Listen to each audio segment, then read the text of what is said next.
ఉదయకాలపు వందనములు, శుభములు. ఈ మధ్యకు పాటలు పాడుకుంటూ వచ్చాం.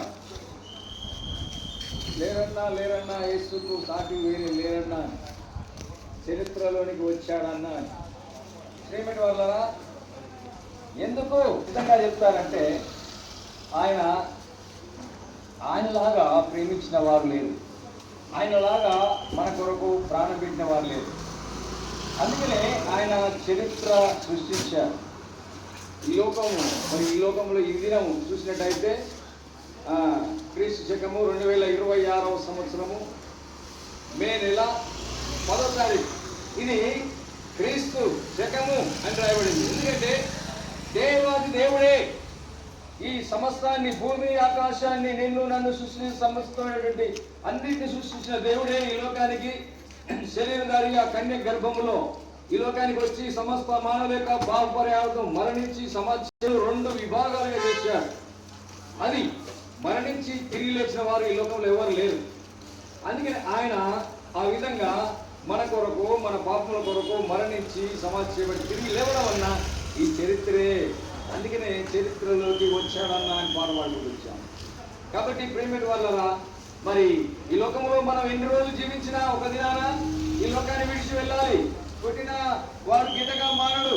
తర్వాత మన పరిస్థితి ఏంటి? ఎవరైనా ఆలోచిస్తుంటున్నారా? తర్వాత తక్కువ బిగ్గుడు అనుకుంటారు. కాబట్టి ప్రేమిటి వాళ్ళ కాదు, 2 మార్గాలు ఉన్నాయి ఈ లోకంలో.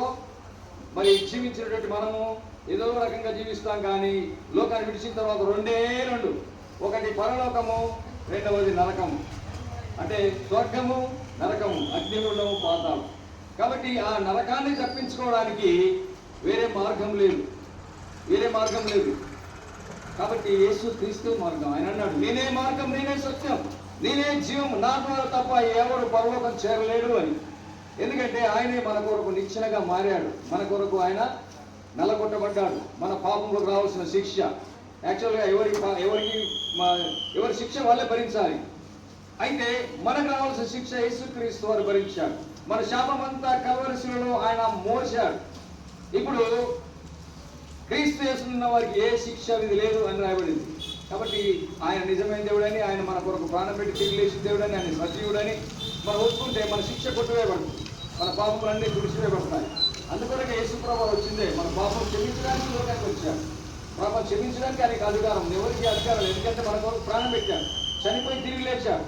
కాబట్టి ఆయనకు అధికారం ఉంది, మనం క్షమించే అధికారం ఎవరికి లేదు. అందుకని ఆయన చేత మనం క్షమించబడితే, ఆయన రక్తంలో మనం కడగబడితే పరలోకం, అప్పుడు మనకు శిక్ష కొట్టువేయబడుతుంది. వేరే మార్గం లేదు.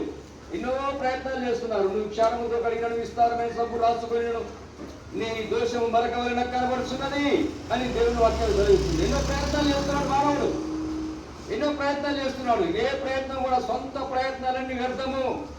కేవలము సూక్ష్మములో మోక్షం. ప్రభువా నన్ను క్షమించు, నా కొరకు ఈ లోకానికి వచ్చావు, నా పాపములన్నీ భరించావు, నాకు రావాల్సిన శాపాన్ని కల్వరి శిలువలో నువ్వు మోసావు, నన్ను క్షమించు అంటే నువ్వు క్షమించబడతావు, నీ పాపం కొట్టివేయబడుతుంది, నీ దోషం కడిగివేయబడుతుంది, నువ్వు నిర్దోషంగా మారుతావు, నువ్వు పరలోకం వెళ్తావు. అది మార్గం, పరలోక మార్గం యేసుక్రీస్తే. వేరే మార్గం లేదు. ఇంకా ఎక్కువగా తెలుసుకోవాలంటే సమీపంగా ఉన్నటువంటి మందిరాలకు వెళ్ళండి. ఈ బజార్లో ఎంతకంటే ఎక్కువగా చెప్పలేము. మీ కొరకు ప్రార్థన చేస్తాము. ముందుకు వెళ్ళండి.